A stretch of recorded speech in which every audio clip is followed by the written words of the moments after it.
Magandang araw po sa ating lahat. Narito na ang update sa lagay ng ating panahon ngayon at sa magiging lagay ng ating panahon sa susunod na 24 oras. Sa kasalukuyan nga ay patuloy nating minomonitor ang LPA o Low Pressure Area na huling namataan ng Pag-asa sa layong 150 kilometers east-northeast ng Pag-asa Island sa may Palawan. Samantala easterlies naman ang nakakaapekto sa nalalabing bahagi ng ating bansa.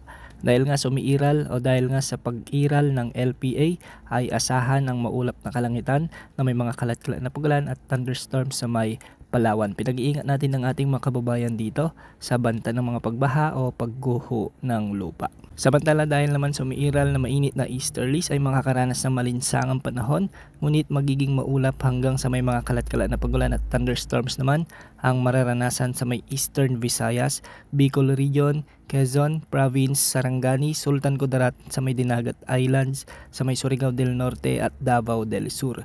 Makikita natin sa ating satellite animations na may mga kaulapan dito, ibig sabihin ay posible ang banta ng mga malalakas na pagulan at posible ang banta ng mga pagbaha o pagguho ng lupa. Samantala northeasterly wind flow naman ang nakakaapekto sa Batanes at Babuyan Islands, kaya magiging maulap hanggang sa maulap din na may mga kalat-kalat na mahinang pag-ulan ang mararanasan sa mga lugar dito sa Metro Manila, sa nalalabing bahagi ng Luzon, sa nalalabing bahagi ng Visayas at Mindanao ay easterlies pa rin ang magdudulot ng mainit na panahon at magiging maulap hanggang sa bakulap ang mapapawiri ng mga isolated rain showers and thunderstorms.